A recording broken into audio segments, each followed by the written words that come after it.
Ladies and gentlemen, we all know that there is a crap ton of epic champions inside Raid Shadow Legends these days, so it's always a treat when I get to talk about one that still holds a bit of weight inside the game, or that still has some use inside the game. And so that is, of course, what we're going to be talking about today, is an epic champion that is still very worth the resources invested in them to get them maxed out, and that champion is going to be Vergis. This guy is absolutely amazing in my opinion. What makes him so great? Let's go ahead and take a look at his kit.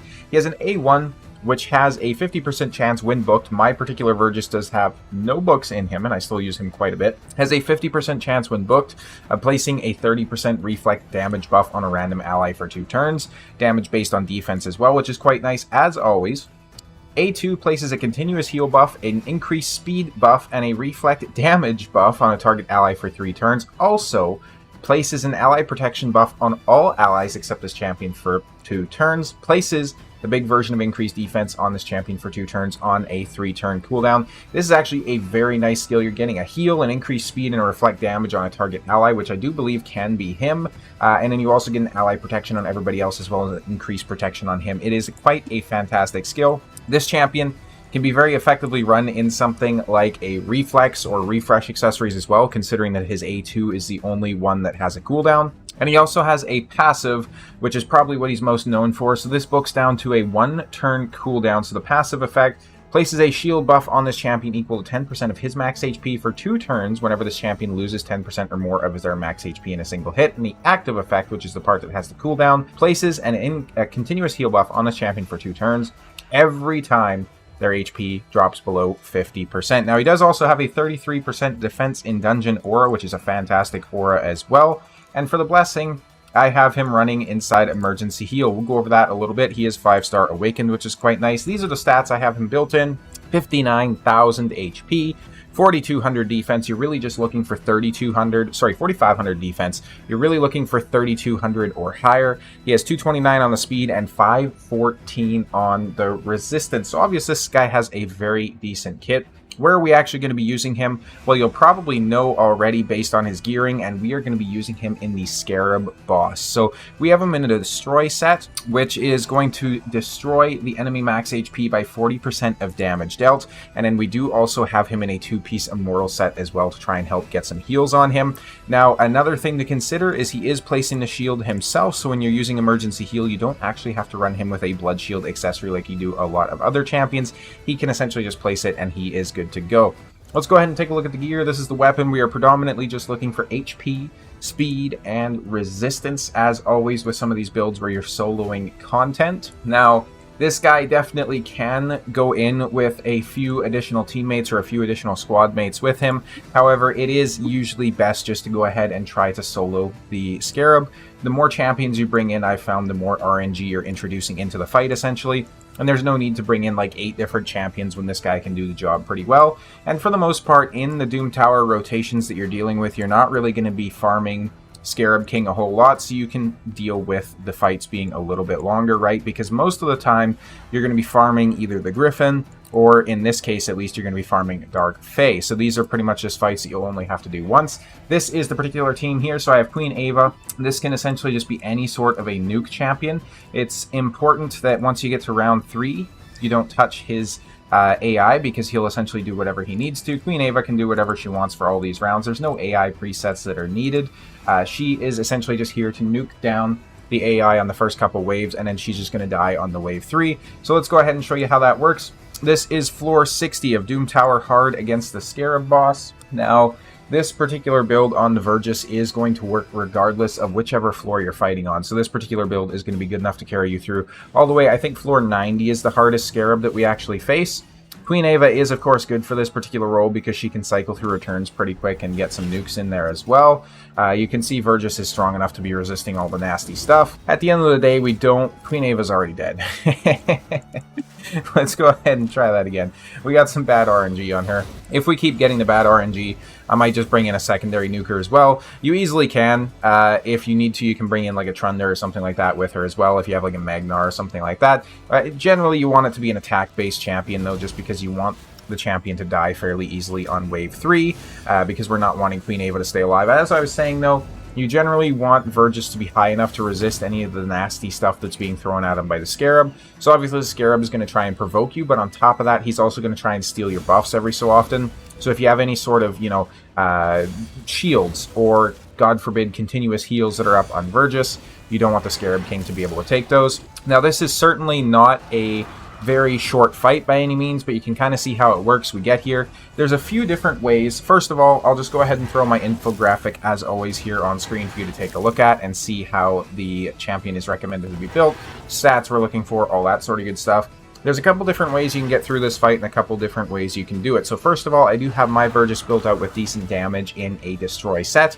As you can see, the destroy set is destroying his max HP, which in turn is also destroying this overshield that he has, which reduces the physical damage that he takes.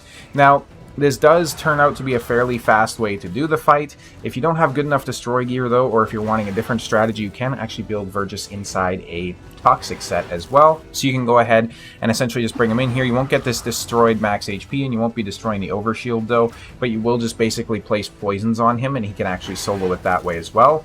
Somebody like a Mithrala is another very good option for that, because generally you're going to have Mithrala built resistance heavy enough that she'll be able to resist anything the Scarab King is doing. As you can see there, Scarab King was trying to steal our shields and whatnot, but we essentially just went ahead and resisted all that, which was quite nice. And we're staying very healed here too. With the emergency heal blessing, we are of course just going to be popping our max HP up every time he takes a shield off of us as well. And it's a pretty chunky heal. It's like a 9% max HP heal on the 5-star Awakened that I have him currently, so it's definitely nothing to sneeze at, that's for sure. I'm going to go ahead, I'm going to let this run finish though, and I'll be back with you when it does. One thing I want to talk about here as well, so the Scarab King does actually have this nifty little passive where when his shield is up, it's going to decrease the damage received according to how much his max HP has been destroyed by. So if his max HP has been destroyed by less than 10%, it's going to reduce the damage he receives by 90%.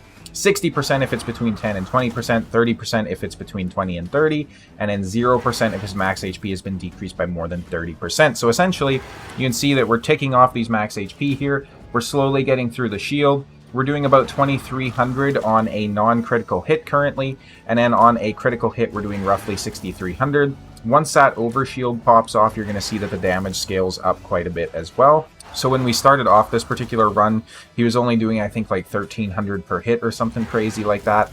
So now that we're able to actually start getting this decreased by a little bit, his damage is going to go up, which means his max HP is going to decrease quicker, which means the rest of the shield gets eaten away quicker as well. And that little icon there, or that little visual that played, means that he's now fully susceptible to damage, essentially would be the way to put it. So you can see we're doing about 9k on crit hits, 8k on crit hits, somewhere in that particular area. My champion's not built out with full crit rate, so he's not always hitting the crits either, which is a bit of a shame. And then we're doing about 3,600 on non-critical hits there as well, which is quite nice. And then War Master and everything like that, which he's built out with, is actually going to hit for more damage as well. We're about 7 minutes in, almost 8 minutes in here. I'm going to go ahead, I'm going to let the run finish, and I'll see you at the end. And we are back. 11 minutes, 44 seconds to finish this particular fight. This is actually my best time to beat it so far, apparently, on this rotation. At least you can see Virgis coming in with almost 1 million damage there, which is pretty crazy. And then Ava, of course, racking up the 585 from clearing the waves. Now, I'm going to go ahead and show you the masteries as well. So let's go ahead and take a look at our recently used first. We're going to go to Vergis and masteries. I don't have him fully mastered out. You would want to put him into counterattack masteries if at all possible. In my opinion, at least, always take these with a grain of salt. I do, of course, myself have him built out inside the War Master mastery here, which is quite nice. So he's going to have that 60% chance of inflicting that bonus damage, which unfortunately doesn't help out the destroy set, I don't believe. I don't think it counts as damage from that particular set. You could obviously optimize his gear a little bit more and get a little bit more crit rate and crit damage and all that sort of good stuff out of him as well to help speed up that particular process, especially considering that he only has 5-star chest plate and gauntlets as well. There's a lot of potential there. And then in terms of skills, he definitely doesn't need to be booked out either for this particular strat. With this being said, where else could you use him besides the very niche Doom Tower usage? Well, I do actually use him every single time that the High Elf Faction Crypt is open, so he's one of the champions that definitely helps me out in there. So he helped me get those 3 stars on all those battles. And then even still, I do find myself ending up using him quite a bit inside the Cursed City as well. So the Cursed City of Centranos, there's a lot of stages in here where he can help out.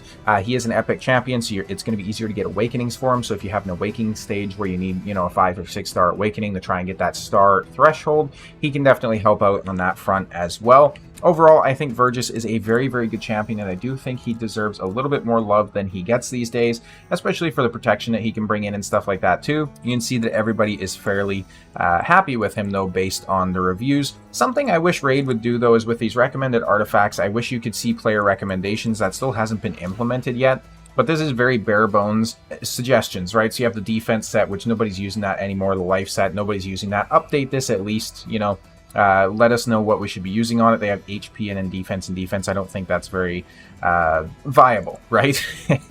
And I don't think that's a very good build for him. Let players make recommendations. I know Watcher of Realms does something like that where you can leave a little blurb about the champion. Usually it's not even related to the champion from what I see. It's just people hating on other people, basically, for some weird reason. But then you can at least see the gear that they have on the champion as well. So something like that would be cool. That being said, though, let me know if you use Vergis and where you use him. Thank you guys all so much for watching the video as always, and I'll see you next time.